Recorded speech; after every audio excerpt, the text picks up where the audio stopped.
we just got a notice. Oh, okay. That's not helping. All right, we're doing without the light. Hey, everybody. So we're live. Oh, that's the beauty of live. It's not perfect. So I'm Heather McManus from Collaborate to Win, and this is my drapery workroom. I'm Robin from Seems So Right.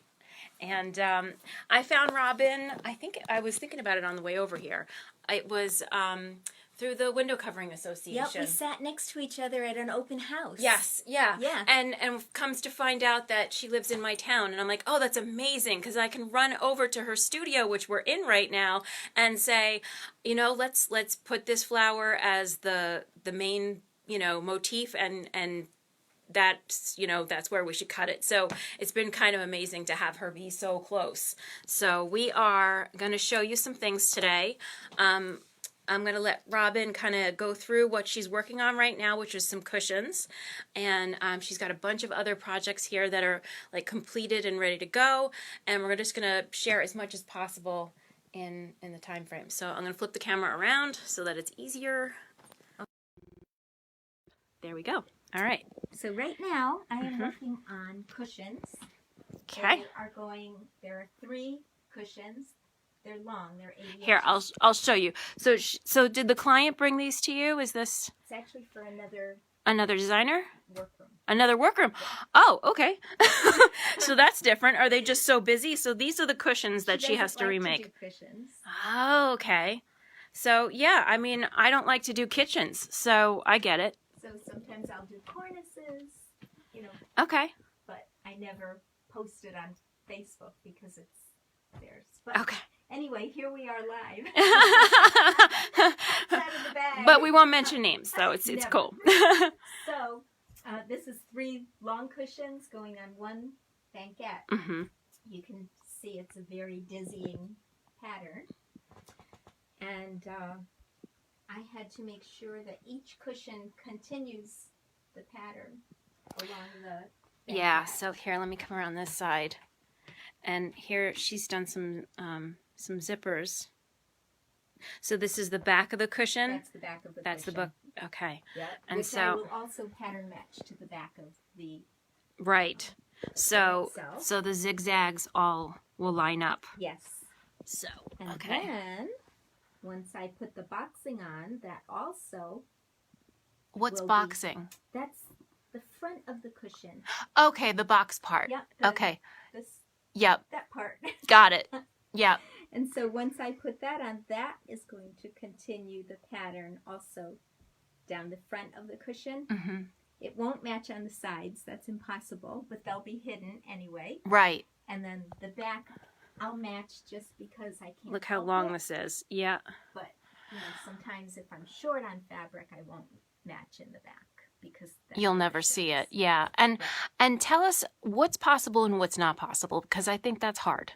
Well, now as I'm matching the top, it's not going to match perfectly on the bottom. I'm going to try, but it's not going to, it's going to continue. This one happens to work. Yeah. This pattern Because almost seems forgiving because it has a few colors. it does, although if you really notice it, if it's off even a little bit. Right. So for the really anal retentive, this would not be a good one to do. Right. Okay. Unless you have a workroom that's going to make sure that it matches perfectly. Perfectly. Okay. So it's a little more work. Yes. It's a slower process. Sometimes I'll staple to keep it in place. Oh, and yeah. then take Instead my of staples pins? out later. Yep, it holds because I want to put so many in. Wow. Yeah, yeah. Yeah. Now, this client was very nice and decided that she would, this is going to get corded. We're going to put the cording on the diagonal. On a bias. Yep. Yeah. So I don't have to match pattern with the cording too.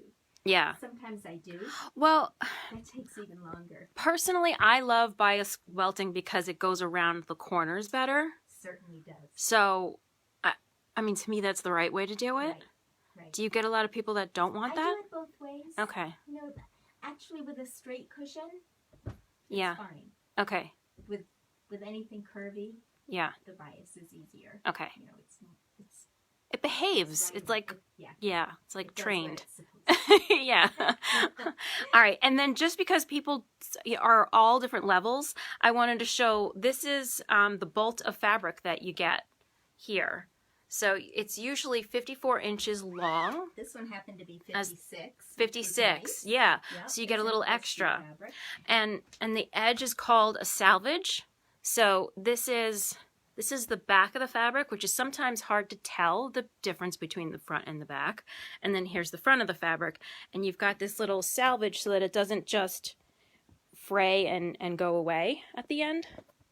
And lots of times the salvage will be knit either looser or tighter. So I will generally cut that off. Yeah, I bet. Especially with draperies. Uh-huh. If you fold it in, sometimes it pulls up on the side edges or whatever. So Okay. I'll cut that off. Also, this fabric is meant for upholstery and it's meant to be railroaded. That means it's going all the way across. I was able to cut my cushions out lengthwise with no seams. Yes, that's an important thing to do. And I get them both confused. I am dyslexic.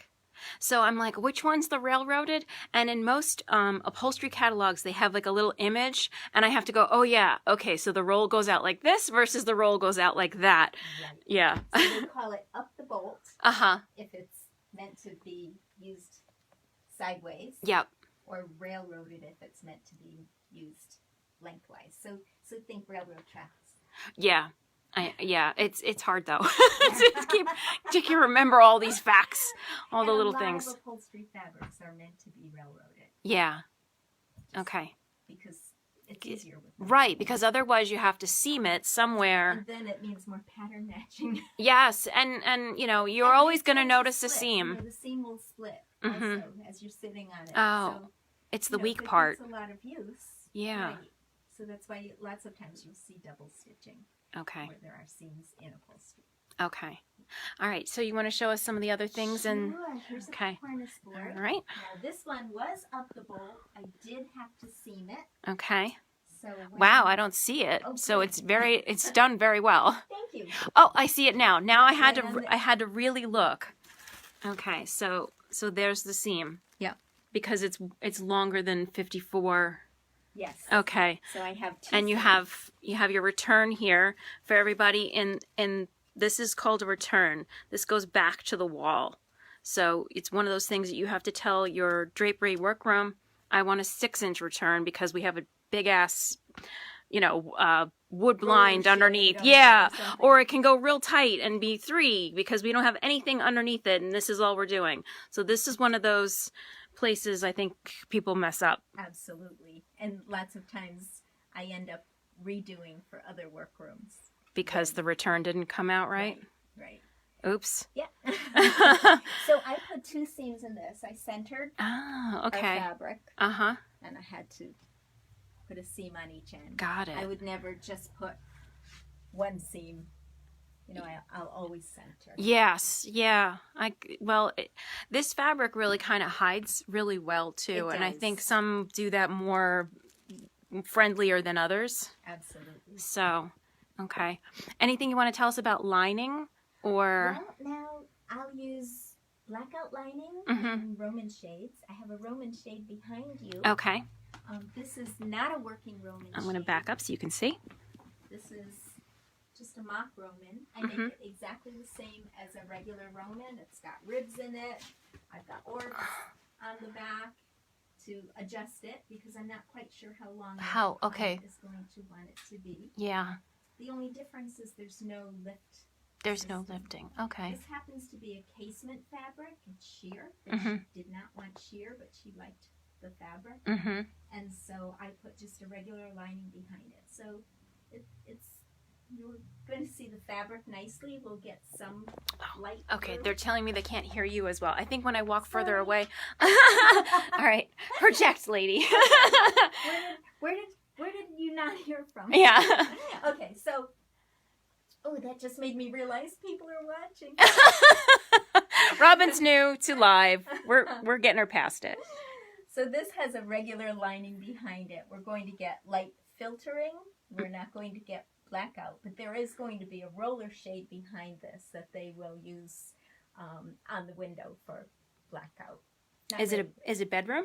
Yes, it's a Oh, bedroom. okay. So this is one of the small windows sort of into an alcove. Mm-hmm.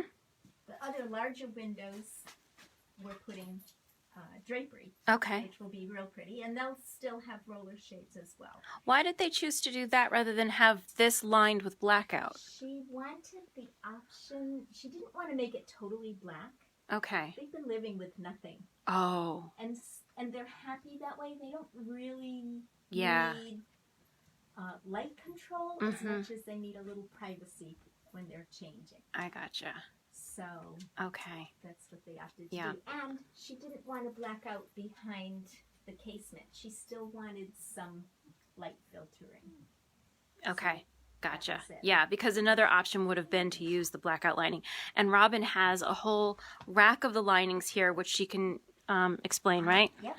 Okay. Okay, so here, let me move our cushions. I'll start at the bottom. Okay. I always put the heavy ones on the bottom because I made this rack myself. So, Very handy, girl. Yep. So this is blackout, and it has a stiffer hand than any of the other linings. It tends not to hold a crease really well. It's not real swaggable, so I tend not to use that if I'm doing swags or anything that has a swoop to it. Yeah. But I will use it anytime that I'm doing something boxed because it eliminates shadows. So if I have box pleats or even a valance With a little scallop on the end? scallop or Yeah. something like that. Okay. I don't want to see all my seams. It Oh. eliminates all the seams. Okay. Good So trick. lots of times I'll use And what makes it blackout? it has 3 layers. So there's sort of a rubbery layer.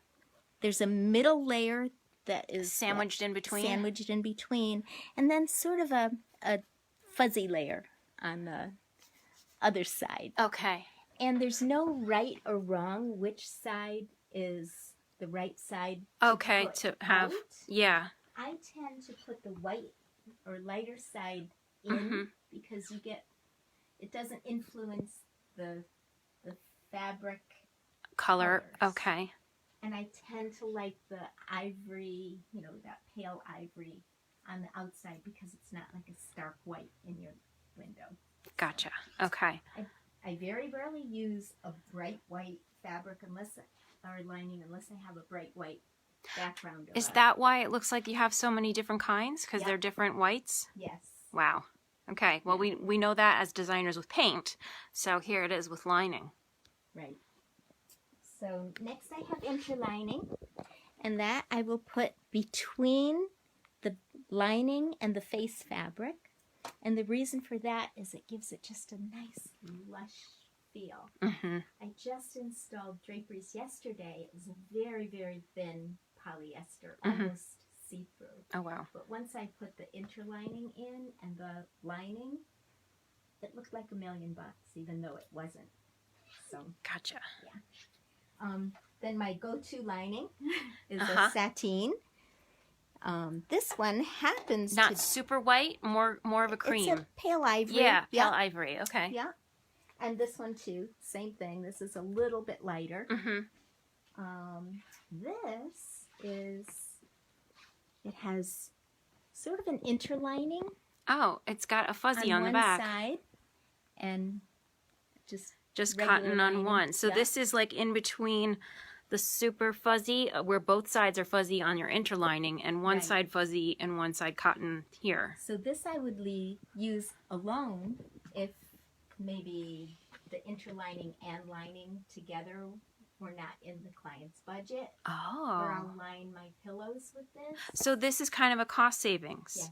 So you get more of that you're still getting luscious a little drapey oomph. neatness, Yes. but Yeah. I never heard of that. Sometimes if there's a little heavier fabric that you don't want to add more weight to it, I'll use this. Okay.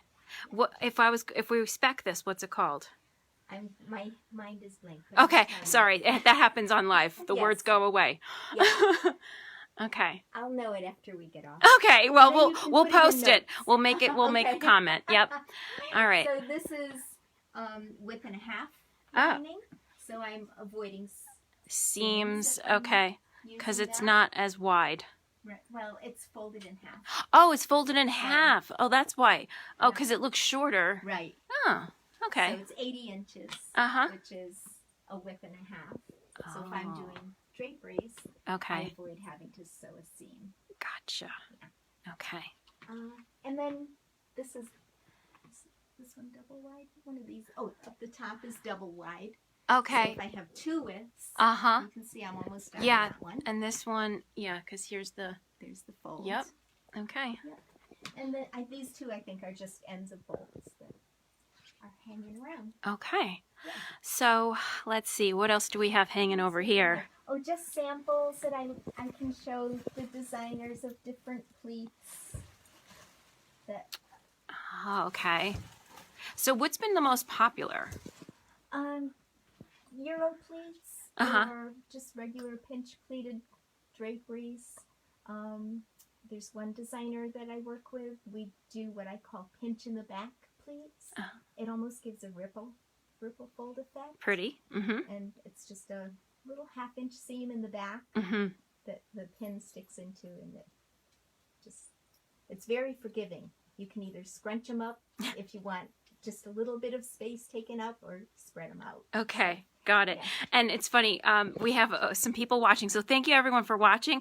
Elle says a reminder to post what the interlining combo is called. And then Kelly Chitty says Match sateen. she just exactly. Exactly. It came back. All right. Yes. Teamwork. Yes. So, you want to show us anything else in here, or Messes? messes? Okay. So then, how about some real talk? Sure. Okay. Why don't we have a seat and we'll. Okay. So, Okay. get comfortable. Do we have? sit in my chair? Oh, okay. All right. Okay, So. I'll sit here by my machine. Okay, so we're gonna come over here. So this is what is it, like an attic room that you have? It's a room up over the garage. It used So to she's- be used to be a Down playground. here. So this Pool is a table was working. up here. Okay, but this is a working space, and you have like just enough room because every time I'm here, you have like 4 projects going on. So, and then the sewing machine's back against this wall. So, yep. Oh, you know what? We are in so much the darkness. Sorry, bad idea. Coming back out.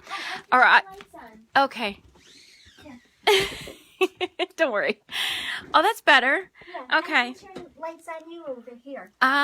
Sure. Okay. All right. Sorry, guys. We're figuring it out. Oh, and these are buckrams, right? Oh, yeah. Over here. Yeah. So these keep They go in like the shapes. top of the draperies. Uh-huh. Yeah, this is my go-to. It's an iron-on 4-inch buckram that I use Mhm. most of the time. Yep. And I worked at a workroom, so I kind of know some stuff. Tell everyone what that's for. So this will go in the top of your drapery. There are 2 methods, basic methods.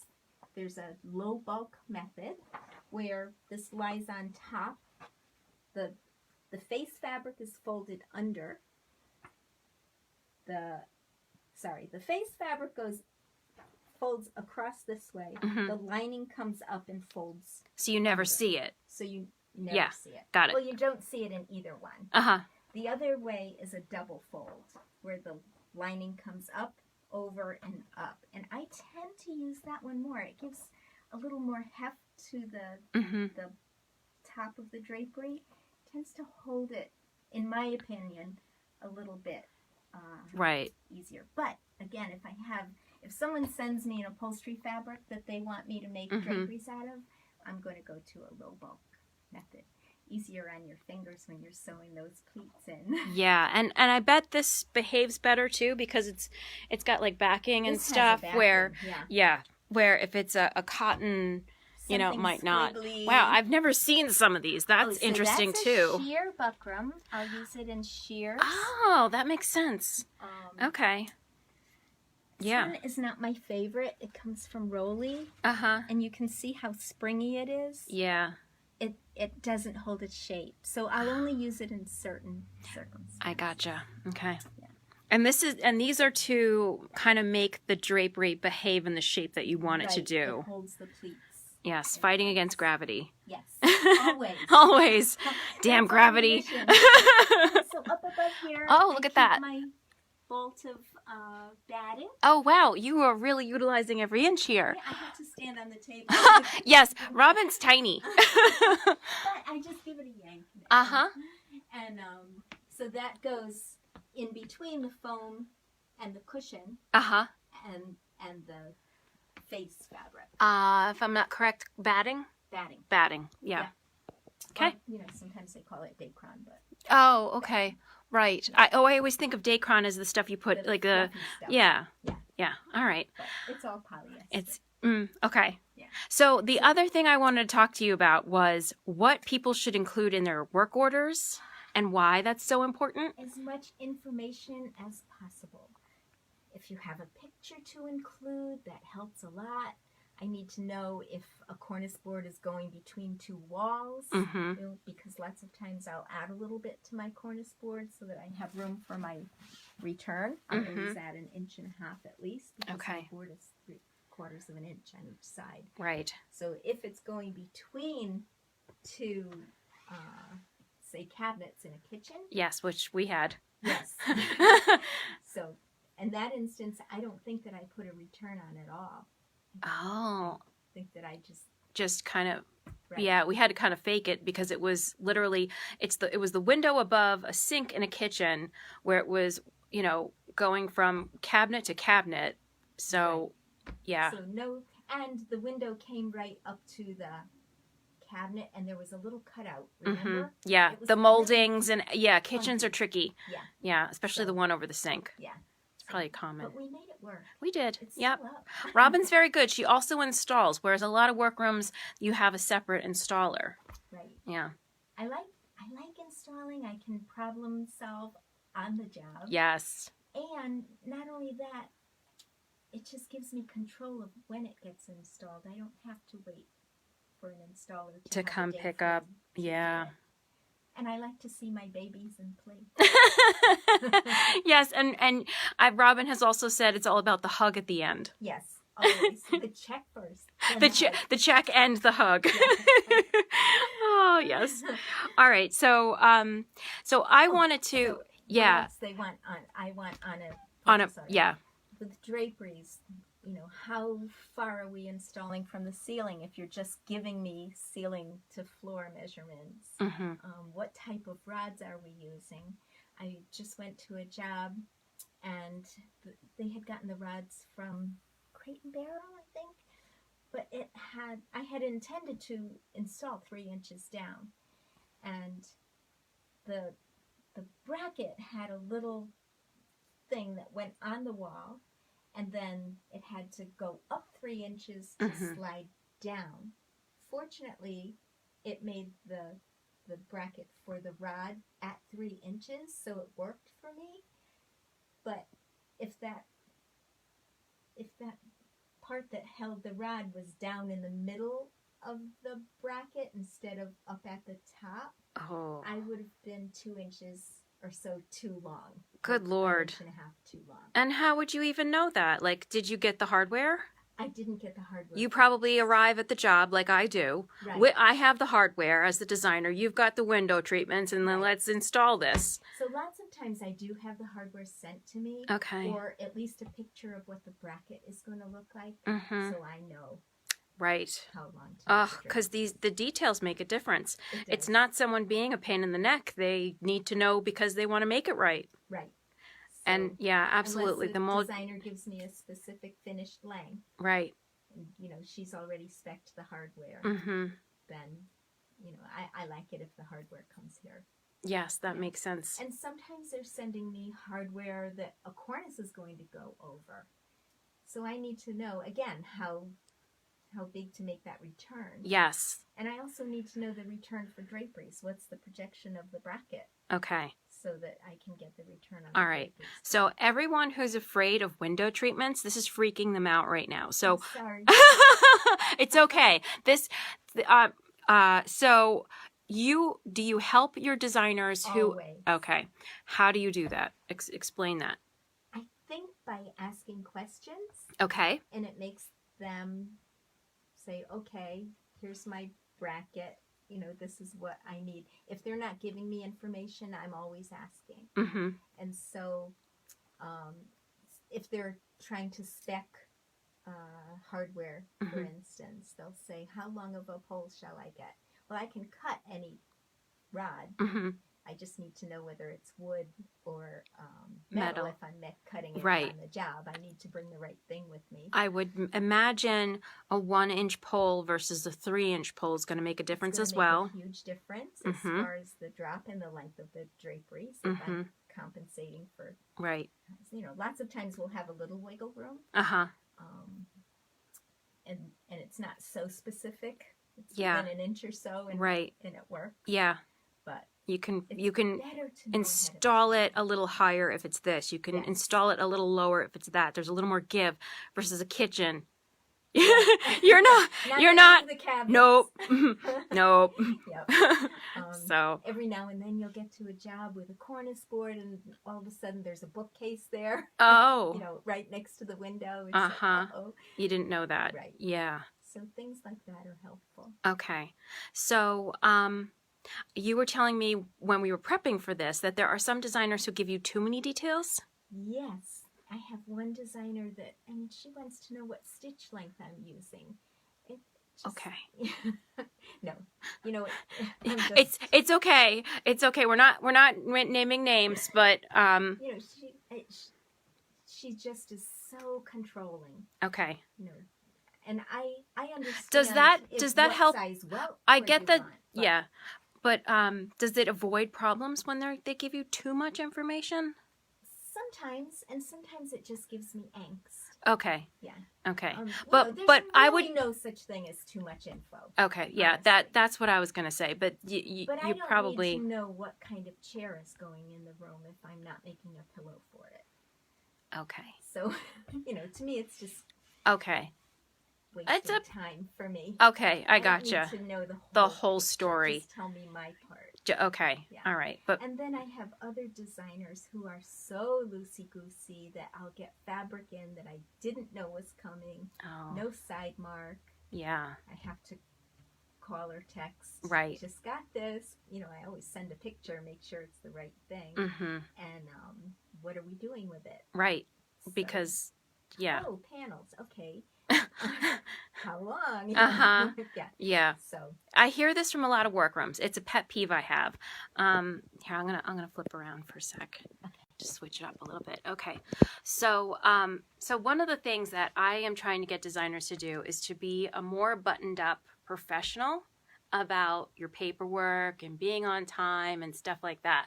And I think as artists and creatives, we think we have the license to be a little flaky, and that might be true to a point, but you're covering your butt and your profit when you give the workroom more information.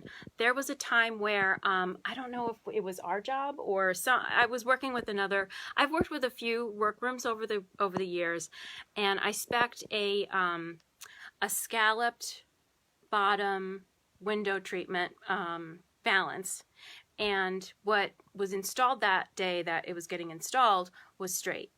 And not me. it wasn't you. Okay.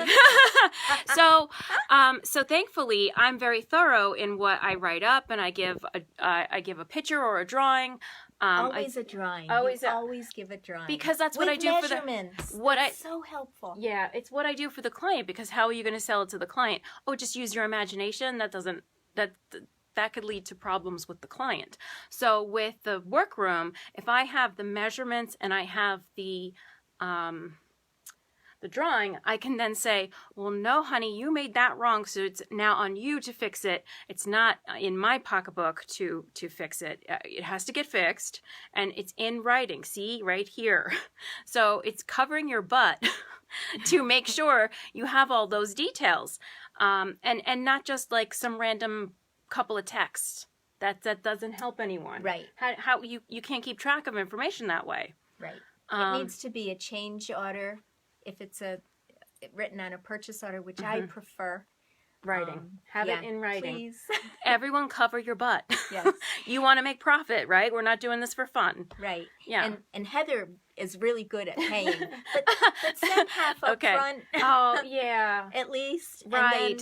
And then, when the job is installed, pay the other half. I have some designers, I'm begging for my money. And That's it not feels okay. really bad. Yes. We hate when our clients do this to us. Don't do that to your workroom. They get paid. Everyone gets paid.